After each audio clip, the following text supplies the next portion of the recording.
Hello बच्चों, कैसे हैं आप सब लोग। स्वागत है आप सभी का अपने लर्निंग फार्मेसी चैनल पे। बच्चों, हम आज की इस वीडियो में हम अपने फार्मासिस्ट एग्जामिनेशन जो भी आपके सेंट्रल और स्टेट लेवल पे होने वाले हैं उनमें किस तरह से क्वेश्चन आपसे पूछे जा सकते हैं, क्या एक्सप्लेनेशन होगी उनकी, वो सब हम अच्छे से डिस्कस करेंगे अपने आज की इस वीडियो में। तो चलिए अपनी इस क्विक वीडियो को स्टार्ट करते हैं। सबसे पहले क्वेश्चन आपसे पूछ रहा है, देखिए, which of the following is not a type of medication error. कौन सी इसमें से एक मेडिकेशन एरर नहीं है। तो पहले देखिए आंसर देख लेते हैं, उसके बाद अच्छे से एक्सप्लेन करेंगे। Providing medical education to the patient. देखिए ये एक तरह की मेडिकल एरर नहीं, मेडिकेशन एरर नहीं है। यहाँ पर क्या क्या मेडिकेशन एरर है। Dispensing the wrong medication. अगर कोई पेशेंट आपके पास आया है प्रिस्क्रिप्शन लेके और आपने उसको गलती से गलत दवाई दे दी है, तो ये एक मेडिकेशन एरर की कैटेगरी में आएगा।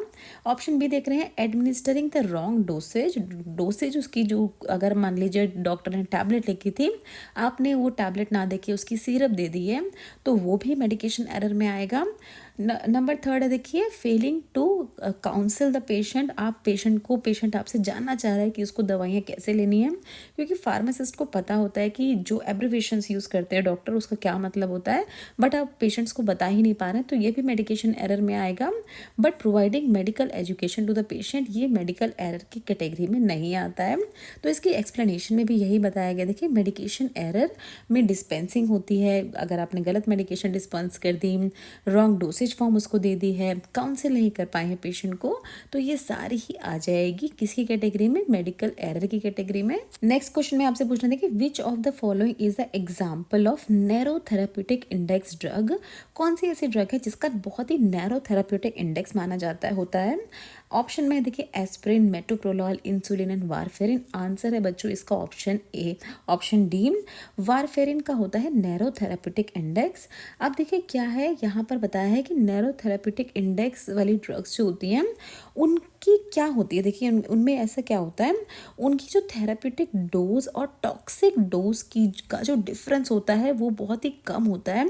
इसका मतलब क्या है, देखिए, जब भी हम कोई मेडिकेशन देते हैं पेशेंट्स को, तो हमें डोज का बहुत ज़्यादा खास ध्यान रखना होता है कि डोज ज़्यादा ना हो जाए, वो पर्सन के लिए वो जानलेवा ना हो जाए।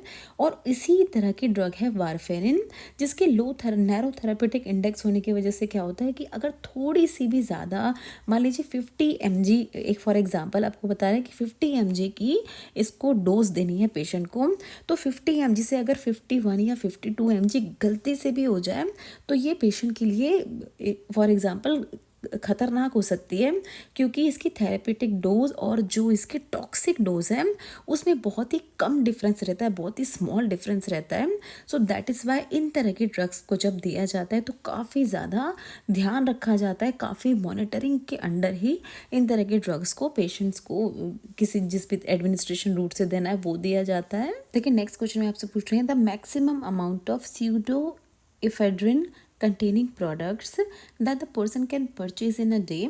तो अगर पूरे दिन की बात करें, अगर प्रिस्क्रिप्शन की बात करें, तो कितना अमाउंट स्यूडो इफेड्रिन जैसे ऐसे ड्रग जिनमें स्यूडो इफेड्रिन है, तो कितना अमाउंट होना चाहिए स्यूडो इफेड्रिन का कि पर्सन उसे बाय कर पाए। तो देखिए बच्चों, आंसर है इसका option B, 3.6 grams of pseudoephedrine allowed होता है।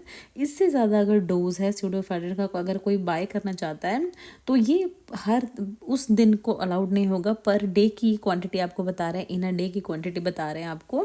अब देखिए अगर हम बात करें स्यूडोइफेड्रिन की, तो इसको बहुत सारी ऐसी मेडिकेशंस जो जैसे साइनस की होती हैं, कंजेशन की होती हैं, जहाँ पर नोज़ ब्लॉक वगैरह हो जाती है, उन तरह की नेजल डिकंजेस्टेंट आप अपनी स्क्रीन पे देख रहे हैं, तो इन तरह की कंडीशन में कुछ ऐसी ड्रग्स होती हैं जिनमें स्यूडोइफेड्रिन होते हैं। अगर इन ड्रग्स को लिया जाता है तो पर्सन को काफ़ी ज़्यादा आराम मिलता है। जो साइनस की वजह से उसको पेन हो रहा होता है, डिस्कम्फर्ट हो रहा होता है, उसमें उसको आराम मिलता है। बट ये जो स्यूडोइफेड्रिन आप देख रहे हैं, ये एक तरह की एडिक्टिव ड्रग होती है। अगर इसकी कंसंट्रेशन, अगर इसको बहुत सारी जगहों पे इसका मिसयूज़ भी किया जाता है, इसको इलीगली सेल भी किया जाता है, तो इसीलिए इसकी लिमिट को कंट्रोल करने के लिए गवर्नमेंट ने 3.6 ग्राम्स की इसकी लिमिट लगा दी। देखिए फेडरल लॉ ने लिमिट कर दी है, purchase of pseudoephedrine containing products to not more than 3.6 grams per day. Next question में पूछ रहे हैं आपसे, देखिए कौन सी ऐसी ड्रग है जो कि प्रोटॉन पंप इनहिबिटर की कैटेगरी में आती है, यानी पीपीआई की कैटेगरी में आती है। डिफरेंट ऑप्शन है बच्चों, ओमेप्राजोल, रेनिटिडिन, मेटोक्लोप्रामाइड या मीसोप्रोस्टॉल। आंसर है इसका ऑप्शन ए, ओमेप्राजोल है प्रोटॉन पंप इनहिबिटर्स की कैटेगरी वाली ड्रग। तो देखिए काफ़ी सारी बार ये हम एक्सप्लेन कर चुके हैं अपने अलग अलग वीडियोस में कि हमारे स्टमक में एक तरह के पंप होते हैं जिनको प्रोटॉन पंप्स कहा जाता है। इन प्रोटॉन पंप से रिलीज होता है एसिड, और अगर एसिड काफ़ी ज़्यादा मात्रा में आ गया है स्टमक में तो स्टमक अल्सर्स होने के चांस होते हैं। तो इसीलिए दिए जाते हैं इन तरह के प्रोटॉन पंप इनहिबिटर, ताकि प्रोटॉन पंप्स जो है उस पर ये बाइंड हो जाए और उससे एक्स्ट्रा जो एसिड निकल रहा है उसके एसिड के निकलने को ये रोक दें थोड़ी देर के लिए, जिसकी वजह से एक्सेसिव एसिड ना हो स्टमक में। अगर किसी भी तरह के अल्सर्स वगैरह है वो हील हो पाए, पर्सन को आराम मिल पाए। तो इसका ये हमने आंसर देखा। रेनिटिडिन जो है ये H2 रिसेप्टर एंटागोनिस्ट है, तो ये आपको मैकेनिज्म ऑफ एक्शन भी बता रहे हैं हर ड्रग के। नेक्स्ट क्वेश्चन में आपसे पूछना, देखिए यहाँ पर which is the most common side effect of non steroidal anti inflammatory drug. सबसे कॉमन यानी सबसे ज़्यादा क्या देखा जाता है अगर किसी जो non steroidal anti inflammatory drugs हैं उनमें से किसी भी ड्रग को दिया जाता है, तो सबसे कॉमन साइड इफेक्ट क्या देखा जाता है पर्सन में। तो आंसर है बच्चों इसका ऑप्शन डी, गैस्ट्रिक अल्सरेशन ही साइड इफेक्ट देखा जाता है मोस्ट ऑफ द पर्सन में।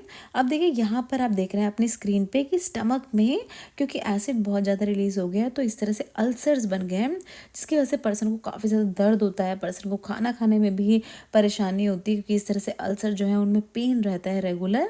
तो यहाँ पर एक्सप्लेनेशन की अगर बात करें तो जो non steroidal anti inflammatory drugs हैं, काफ़ी सारी ड्रग्स हैं, तो ये कॉज करती हैं गैस्ट्रिक अल्सरेशन।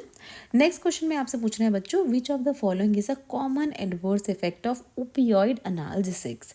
ठीक है, जब ओपियोइड एनाल्जेसिक्स दिए जाते हैं तो सबसे कॉमन एडवर्स इफेक्ट क्या देखा जाता है पर्सन जो भी पेशेंट्स होते हैं उनमें।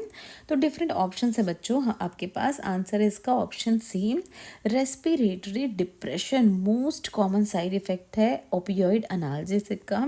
अगर हम बात करें, देखिए ये ओपियोइड एनाल्जेसिक्स जो होते हैं ये रेस्पिरेटरी डिप्रेशन कॉज करते हैं जो कि लाइफ थ्रेटनिंग तक हो सकता है। रेस्पिरेटरी डिप्रेशन क्या होता है कि पर्सन को सांस लेने में काफ़ी ज़्यादा दिक्कत आने लगती है, ब्रीदिंग उसकी रेगुलर नहीं हो पाती, नॉर्मल नहीं हो पाती, और अगर इसका सही समय पे इसको उपचार इसका ना किया गया, इसको ट्रीट ना किया गया तो पर्सन की जान भी जा सकती है।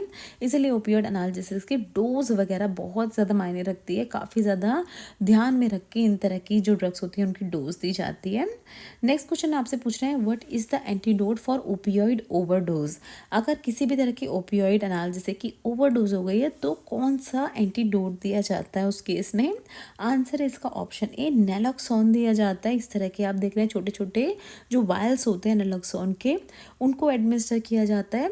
इन्फॉर्मेशन क्या दे रहे हैं, देखिए नैलोक्सोन जो है ये ओपियोइड एंटागोनिस्ट है, जिसको ओपियोइड ओवरडोज अगर किसी भी वजह से हो गई है तो उसकी इफेक्ट को रिवर्स करने के लिए पेशेंट्स जो होते हैं उनको दिया जाता है। नेक्स्ट पूछ रहे हैं, which drug class is use to treat high blood pressure. बहुत ही सिंपल सा है, देखिए आंसर इसका ऑप्शन ए है, एस इनहिबिटर्स को इस्तेमाल किया जाता है हाई बीपी के केस में। बीटा ब्लॉकर्स जो हैं इनका भी इस्तेमाल किया जाता है हाई बीपी के केस में।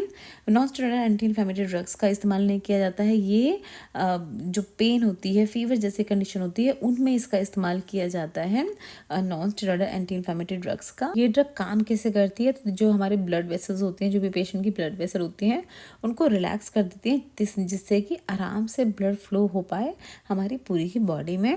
लास्ट क्वेश्चन देखेंगे अपनी आज की इस वीडियो का, what is the common brand name for acetaminophen. ठीक है, जो एसिटामिनोफेन होता है प्रिस्क्राइब किया जाता है उसका कॉमन ब्रांड नेम क्या है जिससे उसको सेल किया जाता है। तो बहुत ही सिंपल है, देखिए आप आंसर है इसका option B, Tylenol. United States में बहुत ज़्यादा चलती है टाइलेनॉल, जहाँ इसका मेन इंग्रेडिएंट होता है एसिटामिनोफेन। तो अगर हम एक्सप्लेनेशन की बात करें तो एसिटामिनोफेन कॉमनली सोल्ड किया जाता है टाइलेनॉल ब्रांड से, और इसके अलग अलग दूसरे जेनरिक नेम्स भी होते हैं। सो आई होप बच्चों आपको ये जो क्विक वीडियो थी, छोटी सी वीडियो, इसकी अच्छी लगी होगी। इस तरह से बहुत सारे क्वेश्चंस आपके लिए हम लेके आते रहेंगे ताकि आपके एग्ज़ाम में आपको कुछ बेनिफिट हो पाए। वीडियो अच्छी लगी तो लाइक ज़रूर कर दीजिएगा, और आप सभी से मिलते हैं हम अपने नेक्स्ट वीडियो में। तब तक आप सब लोग अपना ध्यान रखें।